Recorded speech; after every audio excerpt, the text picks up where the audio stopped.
بسم الله الرحمن الرحيم اللهم صل على سيدنا ومولانا محمد وعلى ال سيدنا ومولانا محمد رب زدنا حسن التخلص دا محسنات معنویه پای کې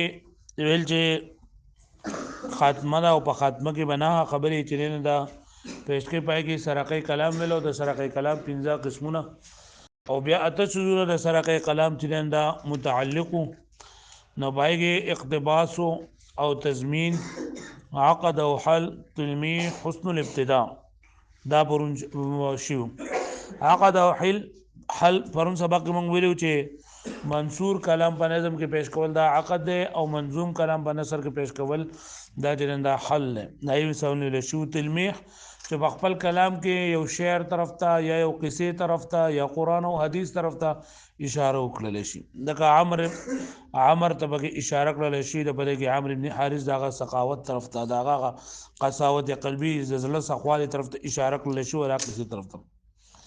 بیا له شو حسن الابتداء چې د کلام په شروع کې دسي الفاظ راوړل شي چې هغه ترتیب هم برابري او معنی هم برابر وي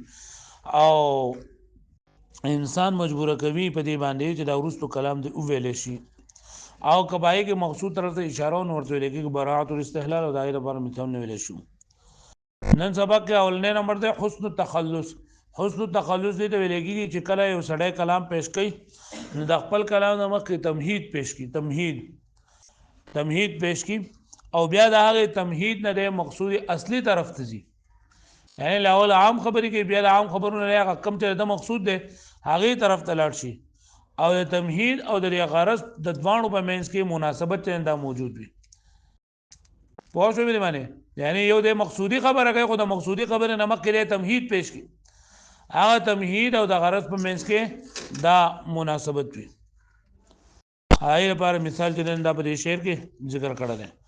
بیا براعت الطلب دې ته ویل کېږي چې انسان پسله کې کوم خبره ای هغه دې په خپل باندې صراحتن ونه کی بلکې هغه طرف ته پکې اشاره وکي او حسن الانتهاء دا حسن الابتداء الټه چې حسن الابتداء موږ پرون سبق کې ویلو چې دا کلام په اوله کې چې الفاظ راوړل چې هغه الفاظ برابر وي معنی برابر وي ترتیب برابر وي حسن الانتهاء دې ویل کېږي چې دا کلام په اخره کې داسې الفاظ راوړل چې هغه الفاظ ترتیب هم بهتر وي الفاظ هم برابر وي معنی هم برابر وي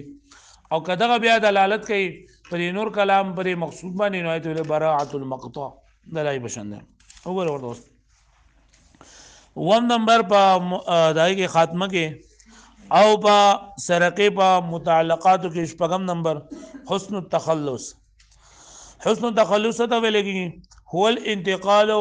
مما افتتح به الكلام الى المقصود چې منتقل کېدل دي د هغه سنه چې کلام شروع کړي شي په هغه په ذریعه سره مقصود ته مع رعایت المناسبه بینهما سره د دې چې د دوانو په منځ کې مناسبت مطلب دا د مقصود نه مخکې د یو خبره کوي او هغه خبره ته تمهید ویل کېږي نو د خپل خبر نه مخکې تمهید پیش کړي تمهید نه بیا چې د خپل مقصود طرف ته واوړي او د دې تمهید او د مقصود په منځ کې مناسبت وي لکه شاعر دا قول شو دعت النوى بفراقهم فتشتتوا وقضى الزمان بينهم فتبددوا دهر ذميم الحالتين فما به شيء سوى جود ابن أرتق يحمد دعت النوى دعا يدعو دلګه دعا مطلب مجبور کول دعوت ورکول نوا ویلګي لريوالي دا جداوالي دا سفر ته ویلګي دعاتین نوا سفر کول بفراق فراق جدای دوی دعاتین نوا بفراقهم وې جدای ده په سفر باندې مجبور کو دعوت ولا ورکو جدای د په سفر باندې دعوت ورکو فتشتتوا شتت يشتت تشديدا معنى جدا کېدل پس دو جدا شول وقضى الزمان بينهم فتبددوا وقضى الزمان قضا يقضي فیصله کول او فیصله وکړه زمانه د دوه منځ کې فتبددوا تبدد تبدد باب تفعول جدا کېدل پس دو جدا جدا شو دهر لمیم الحالتين فما به دا زمانہ دو حالتون والا خراب زمانہ دا فما به شيء بس نشته راي سره شيء سوا جود ابن ارتق سوا دا سخاوت د ابن ارتق نه يحمد جدای تعریف کوله اصل کې د ابن ارتق تعریف کول غواړي د ابن ارتق تعریف کول غواړي او دا غیر مخکې د زماني برائی بیان کړی دا لکه پوه شو ویلې باندې نلاول په تمهید کې د زماني برائی بیان کړی دا چې په زمانه کې لکه جداواله راغی او خلک ټول بدل شو او د دې زمانه کې دوه حالتونو سره دا خراب دی او په زمانه کې هیڅ کوم صحیح نشته سوا د ابن ارتق دا سخاوت نه دلته مقصود د ابن ارتق غ سخاوت بیانول دي لیکن داغه هغه تمهید لول بیان کو او د تمهید او د غیر مقصود په مینس کې مناسبت دار چې لکه لاول مذمت بیان کړه په تمهید کې او رسو چې نه مذهب بیان کړی دا او زم او مذهب د دوه د یو بل متضاد دي مان دی بل سری د نسبت تضاد د بګې نسبتونه مخکې ویلو کنه نه بګې دعت النوى بفراقهم فتشتتوا وقضى الزمان بينهم فتبددوا وهغه جدای دی په سفر باندې مجبور کو نو پس هغه جدا جدا شول وقضى الزمان بينهم فیصله وکړه زمانه دا غو په منځ کې فتبددوا نه ول جدا شول دهر ذميم الحالتين فما به شيء سوى جود ابن ارتق يحمد دو حالتون والا زمانہ بد زمانہ دا فما به شيء پس نشته له په زمانه کې څه شی سوا جود ابن ارتق سوا د ابن ارتق د سخاوت نه يحمد چې داغه تعریف کولې کیږي هغه پوه شو به معنی نو بدی کې د مقصود د ابن ارتق تعریف کول دي او داغه مکه تمهید بیان کو او د تمهید او د مقصود د دوانو دیول سره مناسبت دار چې په تمهید کې مذمت بیان کو او بدای کې مذهب بیان کړه او زم او مذهب د یو بل متضاد دي براعه الطلب دي ته ویل کېږي هو ان يشير الطالب الى ما في نفسه چې بدی کې هغه طلب کوونکې یعنی یو حاجت ستانه غواړي نه حاجت طلب کوونکې اشاره وکي هغه څه چې کوم د فضل کې وي دون ان يصرح في الطلب نه دا چې د صراحت وکي په دې سره الګه پوه شو به معنی مطلب د فضل کې کومه خبره ده نو دې د صرف اشاره وکي كما في قوله وفي النفس حاجات وفيك فطانة سكوتي كلام عندها وخطاب وفي النفس حاجات وزما په دې لګه خډیر حاجتونه دي وفيك فطانة او پتا کې عقل مندي دا سکوتي کلام زما هغه چپ کېدل د ضرورتونو په وخت کې چپ کېدل زما خاموشي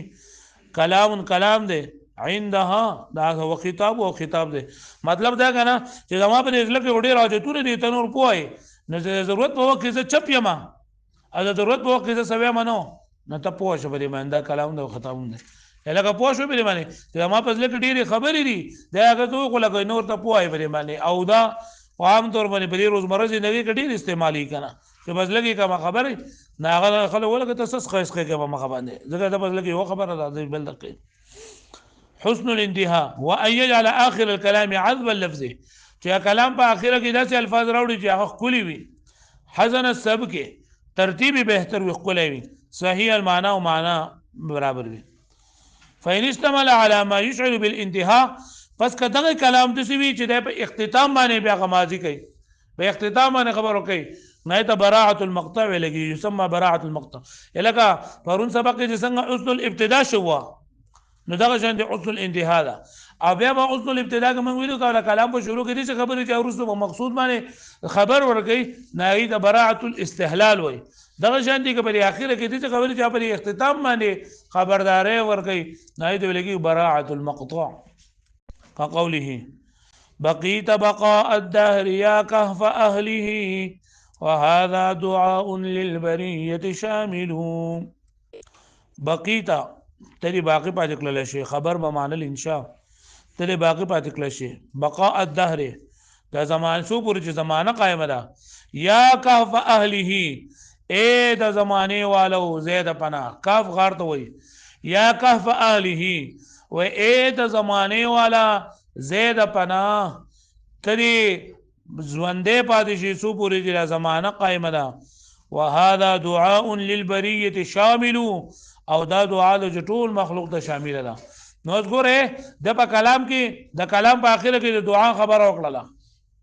بہت په باندې د کلام په اخر کې دعا خبر وکړه او دا ارته د پته چې دعا چې نه داخله کوي نو دا په اوله کې کوي کنه په اخر کې کوي نو د کلام په ختمېدو باندې چې دا خبر ورکو نو برات المقدم شو لکه پوښوي او په دې سره د خپل ابحاث د کتاب چې دا ختم کړل نو د دعا طرف ته به اشاره وکړه وهذا دعاء للبريه الشامل وذلين اخوا دا تنبيه لیکلی دا او دا تنبيه چې نن دا کتاب حزنه ده او دا چې نن په دغه د تمرین دی یو قسم لا تمرین دی چې لکه دا لیکلی دی چې دا اولنی الاول چې موږ د فصاحت او بلاغت تعریف کړل دی نو فصاحت بلاغت تعریف او بیا وې وجفنه مسعنجره وطعنه مسحنفره تبقى غدا بالانقره نو بدی کو ته وګوره چې کم کم وجنا چې نه دا کلام دغه نه دی فصیح نه دی بلیغ نه دی الحمدلله علی الاجلل یعنی دا څومره دغه چې شوی دي کنه د دې اجرا ده پکې بیا اجرا لکه پوښتنه به باندې بس اوس تاسو مشوره وکړئ چې دې کتاب چې نه تاسو دغه کوی تاسو متوي گردان کوی او کنه غبل کتاب وایي